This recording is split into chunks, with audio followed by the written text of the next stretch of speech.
نبی پاک صلی اللہ تعالیٰ علیہ وسلم کی زندگی میں بہترین نمونہ عمل ہے۔ بہترین، اگر کوئی شخص ایک خوبصورت ترین زندگی ترتیب دینا چاہے اور وہ محسوس کرے کہ زندگی باوقار بھی ہو، حسین بھی ہو، سکون والی بھی ہو، اور زندگی اس طرح کی ہو جس میں میری وجہ سے کسی کو تکلیف بھی نہ پہنچے، اور زندگی اس طرح کی ہو کہ میری وجہ سے کسی کا فائدہ بھی ہو جائے، اور زندگی اس طرح کی ہو کہ میرا وجود بیکار نہ ہو، میری صلاحیتوں کو زنگ نہ لگے، میں کچھ کر جاؤں، کچھ کر گزروں، زمانے کو کچھ دے جاؤں، ملت کے لیے، قوم کے لیے، وطن کے لیے، مذہب کے لیے، دین کے لیے، عقیدے کے لیے کوئی خدمات سر انجام دے جاؤں، میں کچھ نظریات میں بلندی پیدا کر جاؤں، میں کچھ کر جاؤں۔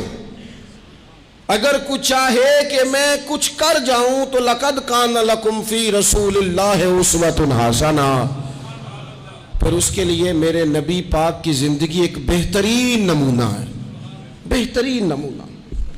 ہم نہ جب کچھ کرنا بھی چاہتے ہیں نا تو تب بھی نہ اس میں پہلے اپنا آرام سائیڈ پہ کر لیتے ہیں، اپنا سکون سائیڈ پہ کر لیتے ہیں، اپنا کھانا پینا، اپنا نفع سائیڈ پہ کر لیتے ہیں، پہلے ساری چیزیں اپنی ذات کی اس میں سے مائنس کر کے پھر ہم کچھ کرنا چاہتے ہیں۔ تو ایسے تو نہیں نہ کچھ ہوتا، نہیں کرنا کچھ نہ پڑے، نام زیادہ ہو، خدمت کوئی بھی نہ ہو، نمبر پہلا ہو، ڈیوٹی کوئی بھی نہ ہو، اجر سب سے زیادہ ہو۔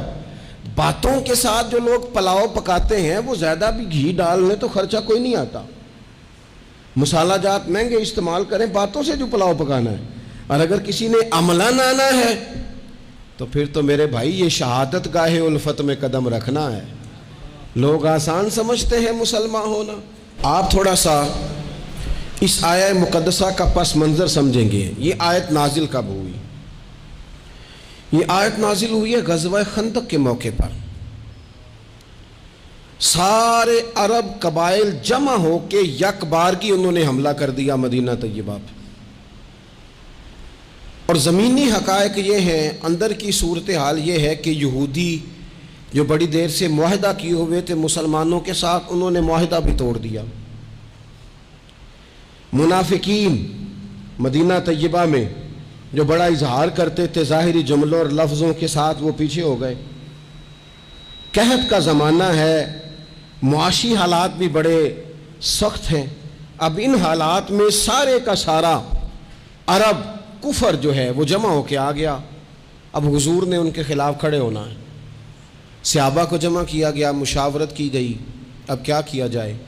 حضرت سلمان فارسی رضی اللہ تعالیٰ انہوں نے مشورہ دیا کہ یا رسول اللہ صلی اللہ تعالیٰ علیہ وسلم، ہمارے علاقے میں یوں ہوتا ہے کہ جب اس طرح کا معاملہ ہو تو خندق کھودی جاتی ہے، اس میں آگ جلائی جاتی ہے اور پھر دشمن سے مقابلہ کیا جاتا ہے۔ اب خندق کھودنی ہے اور اتنی بڑی کھودنی ہے کہ گھوڑا اس کو کراس نہ کر سکے، تو اس کے لیے بھی تو اسباب چاہیے۔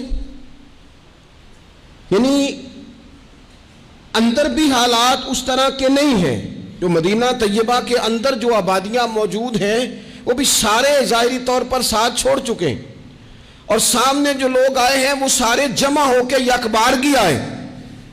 اب مقابلہ ہے اور مالی حالات بھی کمزور ہیں۔ حضور نے فرمایا کھودو بھائی خندق۔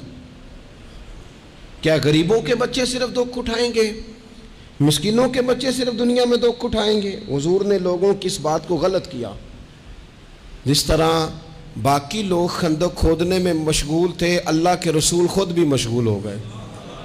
لوگ جیسے اندر سے مٹی اٹھا اٹھا کے خندق سے باہر لاتے تھے، نبی کریم بھی اٹھا کے باہر لاتے تھے۔ جتنی محنت دوسرے کر رہے تھے حضور اس سے ڈبل کر رہے تھے، بلکہ صحابہ فرماتے ہیں درمیان میں کچھ ایسی چٹانیں آئیں جو ہم سے نہیں ٹوٹتی تھی، تو حضور نے فرمایا مجھے دونا تھوڑا، مجھے دونا اوزار، میں تمہیں توڑ کے دیتا ہوں۔ حضور نے باقاعدہ عملاً اس میں کام کیا۔ اور جب ہم نے کہا نا یا رسول اللہ ہم نے تو بھوک کی وجہ سے پیٹ پہ پتھر باندھے ہیں، تو حضور نے کپڑا ہٹا کے کہا تم نے اگر ایک باندھا ہے تو میں نے دو باندھے ہوئے ہیں۔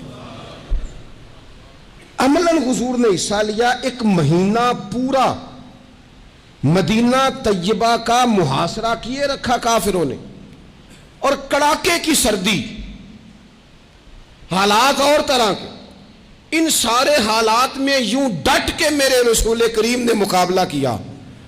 یوں ڈٹ کے مقابلہ کیا کہ وہ جو آئے تھے نا مہینہ پورے کے لیے اور سارے جمع ہو کے آئے تھے، نتیجہ یہ نکلا کہ وہ ایک دوسرے کو برا بھلا کہنے لگے. تو غدار ہے، دوسرا قبیلہ کہتا تو غدار ہے، تو نے کہا تھا جیت جائیں گے، تو ہمیں لے کے آیا تھا، تو نے شرارت کی تھی.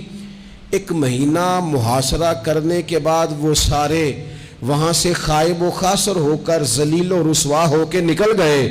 اور ان سارے حالات میں حضور یوں ڈٹ کے کھڑے ہوئے کہ کمزور پڑنے والے لوگوں سے، پریشان رہنے والے لوگوں سے، چھوٹی چھوٹی باتوں پر گھبرا جانے والی امت سے، اور ذرا سی باتوں پر ٹینشن طاری کر لینا اور کالا جادو ہو گیا، نظر لگ گئی اور فلانا آ گیا اور فلانے کی وجہ سے ایسا ہو گیا اور فلانے نے مجھے یوں کر دیا اور فلان کی وجہ سے میں کامیاب نہیں ہو سکا اور فلانا میرے ساتھ چلتا. تو اللہ کریم نے ان ساری کمزور باتیں کرنے والے ہم جیسے لوگوں کو سمجھایا کہ یہ حالات دیکھو اور میرے رسول کا ڈٹنا دیکھو، اور ان حالات میں بھی پورے کفر کو بھگا دینے کا انداز دیکھو. لَقَدْ كَانَ لَكُمْ فِي رَسُولِ اللَّهِ أُسْوَةٌ حَسَنَةٌ، فرمایا تمہارے لیے میرے محبوب کی زندگی میں بہترین نمونہ ہے.